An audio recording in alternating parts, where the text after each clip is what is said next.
O único pedido feito ao diretor-geral dos Serviços Prisionais foi recusado. A entrevista ao Expresso foi negada e agora, segundo o Diário de Notícias, uma das razões prende-se com os argumentos apresentados pelo procurador do processo. Rosário Teixeira alegou que as entrevistas poderiam condicionar de forma irreparável os depoimentos das testemunhas do processo e a recolha de provas que ainda continua. Decorrem ainda diligências junto de imobiliárias, editoras e agências de viagens. As alegadas deslocações do motorista ao estrangeiro têm motivado a fúria da defesa do ex-governante. Mas o que é que as pessoas têm a ver com? Têm a ver com uma coisa que não interessa rigorosamente nada. Não foi. Já lhe disse que não foi. Já lhe disse que não foi. Não foi. Percebeu? Olha, não foi. N-A-O com um mondinho lá em cima. Não foi. E quem disse ao contrário está a mentir. Avançamos agora para as primeiras declarações de José Sócrates em 2015, cerca de um mês depois de ter sido preso preventivamente, em que Sócrates diz o seguinte: dou esta entrevista em legítima defesa. Em legítima defesa contra a sistemática e criminosa violação do segredo de justiça e contra a divulgação de informações manipuladas, falsas e difamatórias. Em legítima defesa contra a transferência do julgamento para uma praça pública onde só pode fazer-se ouvir uma voz e onde só pode circular livremente uma versão deturpada das coisas. Em legítima defesa contra uma agressão feita cobardemente, a coberto do anonimato, como é típico dos aparelhos burocráticos onde reina o governo de ninguém, ninguém o exerce, ninguém presta contas. Esse poder obscuro é puro arbítrio e despotismo, impunidade absoluta, limitação infundada e desproporcionada de direitos fundamentais, segredo imposto apenas à defesa, proibição de entrevistas, impossibilidade de contraditório, condenação antes de qualquer julgamento, sanção antes de qualquer sentença. Este poder, quero crer, não durará. É precário como todos os poderes assentes no medo e sobreviverá apenas até à plena tomada de consciência do perigo que representa para o processo penal justo, fundamento primeiro do Estado de Direito. No que me diz respeito, diz Sócrates, responsabilizo diretamente os que, tendo o processo à sua guarda, não o guardaram como deviam, como está à vista de todos, não estiveram à altura das suas responsabilidades e não fizeram bem o seu trabalho. O que não me deixa outra alternativa senão fazer tudo o que estiver ao meu alcance para defender a minha honra e o meu bom nome. Faço aqui, respondendo às perguntas que me foram entregues através do meu advogado, porque foram as primeiras a chegar. Lamento que o Jornal Expresso, com o qual combinei uma entrevista, tenha decidido publicar as suas perguntas, antes mesmo de eu as conhecer, desacompanhadas das respectivas respostas, mas que fique claro, não deixarei nenhuma pergunta assim a pairar no ar, acrescentando dúvidas sem obter a devida resposta. A primeira pergunta é esta. Foi confrontado com provas quando foi interrogado pelo juiz Carlos Alexandre? Vamos conhecer a resposta do ex-primeiro-ministro. Essa é a questão essencial. Não fui nem confrontado com factos, quanto mais com provas. Isto é válido para todos os crimes que me imputam, que considero gravíssimos para quem exerceu funções públicas. Tomemos, por exemplo, e por economia de resposta, o crime de corrupção, que é para mim o mais detestável, o mais ignominioso, que pode ser imputado a um ex-governante. Pois bem, apesar da minha insistência, nunca em nenhum momento nem a acusação nem o juiz foram capazes de me dizer quando e como é que fui corrompido, onde ou sequer em que país do mundo essa corrupção aconteceu, nem por quem, a troco de quê, qual a vantagem que obtive ou qual a que concedi, lícita ou ilícita. Nada, rigorosamente nada. Esta é a verdade, por estranho que pareça, e deve parecer estranho porque não conheço nenhum caso semelhante. A corrupção, em nome da qual me sujeitaram à infâmia desta prisão preventiva, é uma pura invenção, uma hipótese de trabalho teórica da investigação, um crime presumido sem qualquer concretização ou referência no tempo ou no espaço e do qual não há nem podem existir indícios ou provas. E por uma razão simples, porque não aconteceu. O que afirmo, portanto, é que fui detido e preso preventivamente sem me terem sido referidos nem factos, nem provas de que tenha cometido quaisquer crimes, a começar pelo crime de corrupção, que estaria na origem de tudo. A partir daí, este processo é todo ele uma caixinha de presunções, em que as presunções assentam umas nas outras numa construção elaborada, mas absolutamente delirante. Começando por presumir, sem qualquer sustentação digna desse nome, que o dinheiro do engenheiro Carlos Santos Silva é afinal meu, Deu-lhes para presumir, embora sem qualquer prova ou indício, que obtive esse dinheiro através de corrupção, sabe-se lá quando, nem onde. E é com base nesta teoria, toda ela inventada, que presumem também os outros crimes, porque a partir daí todas as movimentações financeiras daquele dinheiro são entendidas como operações minhas que configuram branqueamento de capitais e fraude fiscal. É uma imaginativa cascata de presunções, mas não passa disso. Como já escrevi, a prisão preventiva foi aqui utilizada para investigar, mas também para aterrorizar, para despersonalizar e para calar. Hoje quer dizer mais. Neste caso, prendeu-se também para, em certo sentido, provar. Porque quem quis esta prisão infundada sabe bem que a prisão funciona como prova aos olhos da opinião pública. Se está preso, alguma coisa deve ter feito. É o que as pessoas tenderão a pensar. E muitas, na sua boa fé, estarão convencidas de que para haver prisão preventiva é porque hão de existir na parte ainda secreta do processo, por azar, logo aquela única parte a que os jornais não conseguiram ter acesso. Provas muito sólidas, ou pelo menos indícios muito fortes da prática dos tais crimes graves. Mas a verdade é que não há, e todos sabemos que se isso existisse, já teria sido publicado nos jornais do costume. Só que, entretanto, aos olhos da opinião pública, a prisão substituiu-se ao processo, à investigação, à instrução, aos indícios, às provas, ao contraditório, ao julgamento e até à sentença. Afinal, se ele está preso, que mais é que ainda é preciso provar? A resposta, porém, por estranho que pareça, é esta: tudo. Falta provar rigorosamente tudo.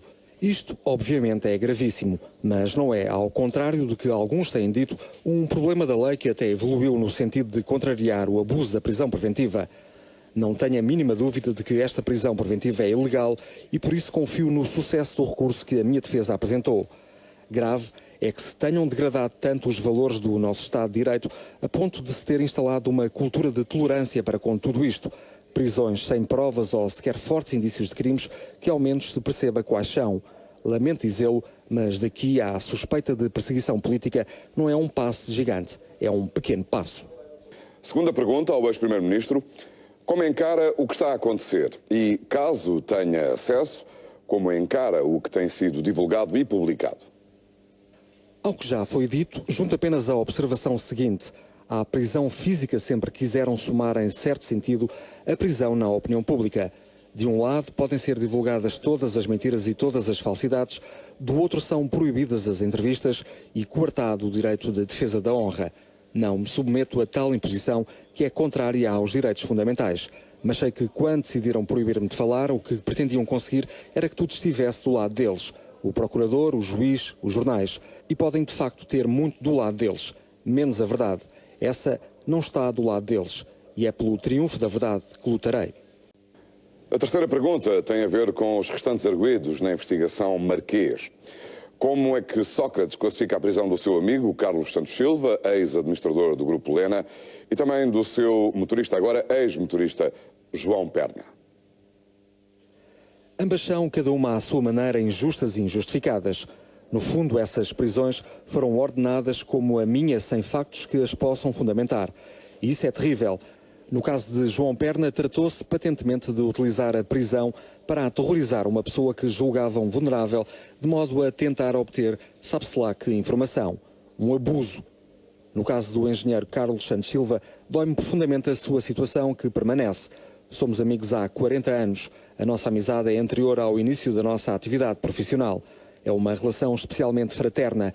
E não posso esquecer que este meu amigo está a sofrer na prisão essencialmente por ser meu amigo e por me ter ajudado quando precisei. Nos últimos dias surgiram diversas especulações na imprensa que insinuam que José Sócrates sabia que estava a ser investigado e que isso terá condicionado, alterado o seu comportamento. A pergunta feita foi esta: é verdade que sabia que estava a ser investigado e desde quando? Não sabia, não fazia a mínima ideia até às buscas em casa do meu filho. Tento não ligar muito aos rumores e dou algum desconto às notícias de certos jornais. De qualquer modo, depois do episódio da revista Sábado com o desmentido da Procuradoria-Geral da República, nunca mais liguei a isso.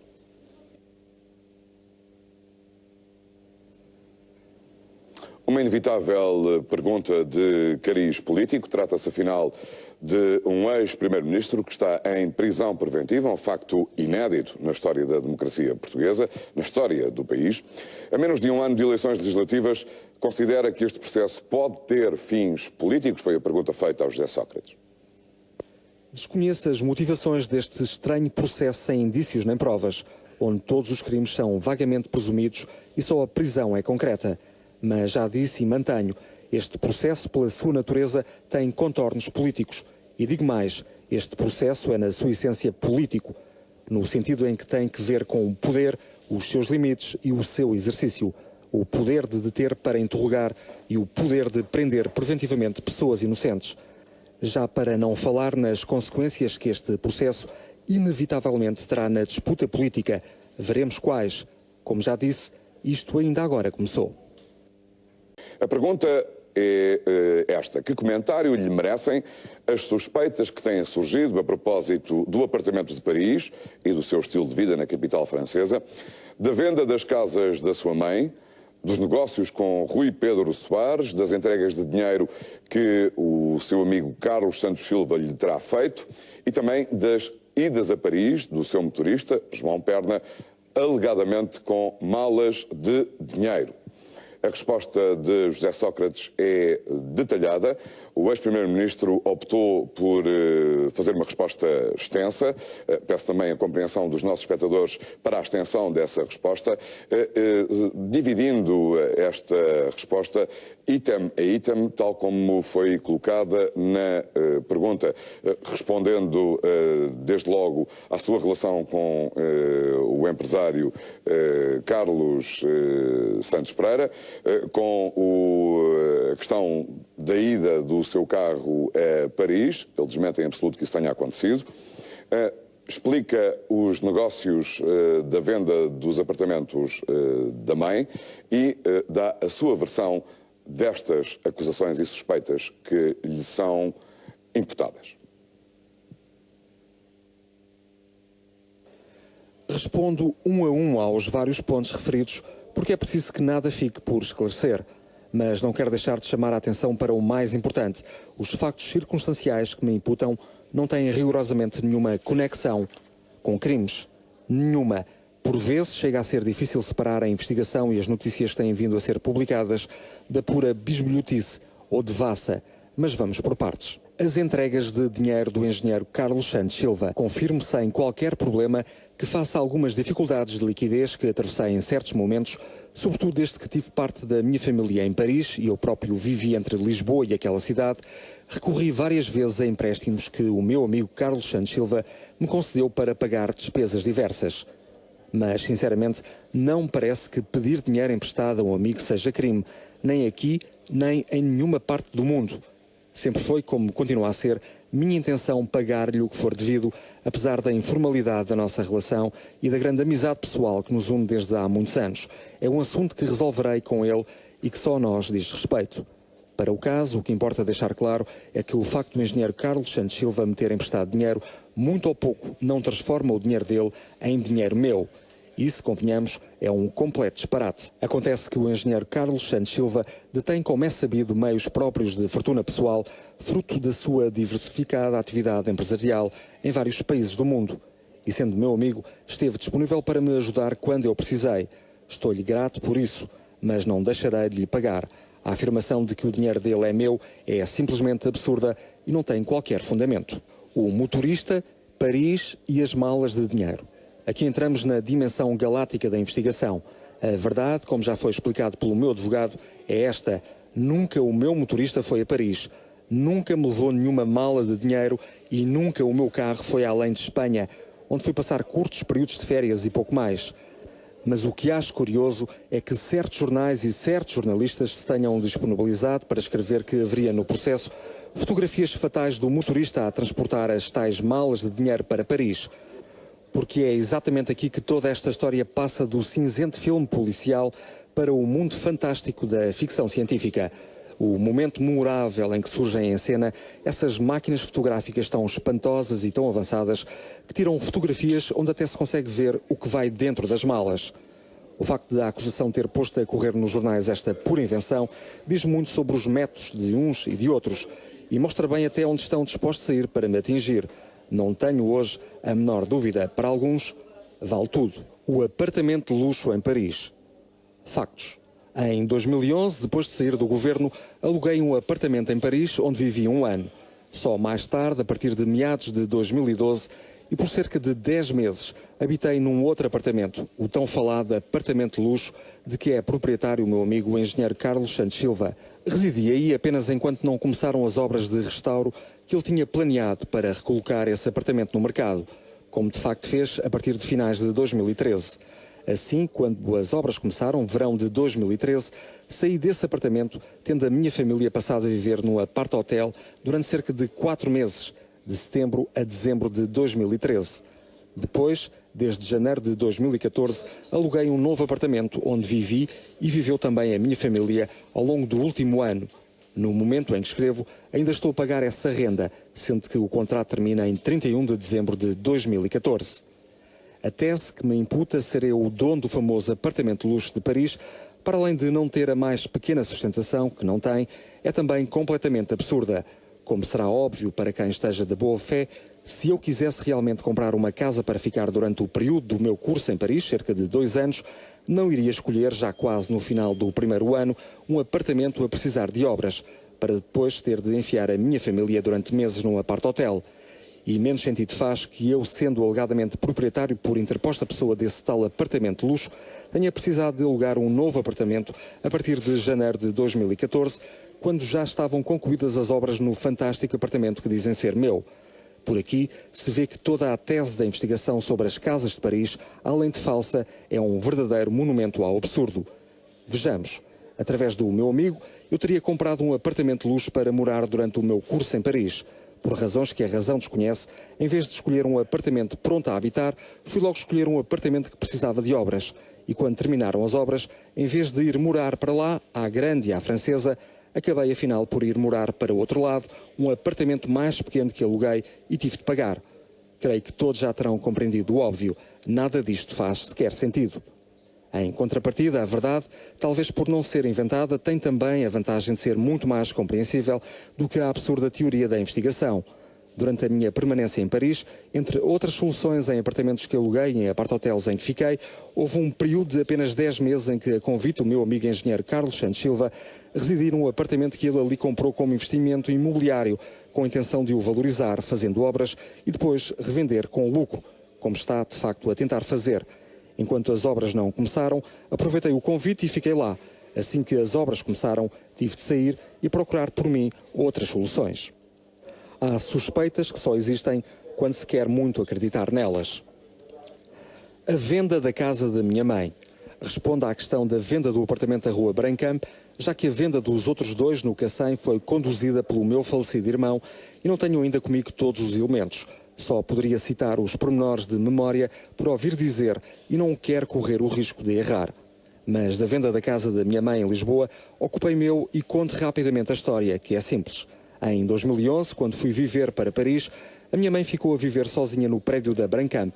Em 2012, comunicou-me que queria ir viver para outro apartamento que tem em Cascais, onde teria pessoas queridas por perto. Uns tempos depois, eu próprio falei com o engenheiro Carlos Santos Silva e contei-lhe da vontade da minha mãe, tendo ele manifestado interesse em comprar o apartamento que iria ficar disponível em Lisboa, desde que o preço fosse razoável. Assim, pediu-se uma avaliação prévia do valor do imóvel. Estabeleceu-se o preço, fez a escritura e o apartamento mudou de dono, que julgo eu, o renovou e o alugou em seguida. Do dinheiro da venda, a minha mãe, como é seu direito e é normal entre pais e filhos, fez-me doação dos 75% que podia dar-me em vida, sendo eu filho único, depois do falecimento dos meus 2 irmãos. E faço notar o seguinte, que me parece importante, esta venda não aumentou em nada o meu património ou da minha família. O que se fez foi trocar o imóvel que a minha mãe já tinha pela liquidez correspondente ao seu verdadeiro valor. O património que já estava na família permaneceu na família, agora convertida em liquidez. Uma venda, aliás, é isso mesmo. E foi o que foi feito. Acho espantoso que alguém pretenda ver nisto uma venda simulada, como agora dizem. Tanto quanto imagino, as vendas verdadeiramente simuladas não se fazem pelo preço de mercado, não obrigam ao abandono do imóvel pelo vendedor e não acabam no aluguer a terceiros pelo novo proprietário. Esta é apenas outra história mal contada por quem conduz esta investigação contra mim. Negócios do futebol com Rui Pedro Soares. Bom, este ponto, se não fosse trágico, era de rir à gargalhada. A resposta é simples. Não tem nada a ver com os negócios entre o engenheiro Carlos Santos Silva e o Dr. Rui Pedro Soares. Ponto. Não tive deles conhecimento, nem tinha que ter. Não conheço as empresas de que falam, nem sei quem são os seus gerentes ou administradores. Em suma, nada sei e nada tem que ver com tais negócios. Mas o que mais me impressiona nesta história é o fantástico silogismo da investigação, de extraordinário alcance.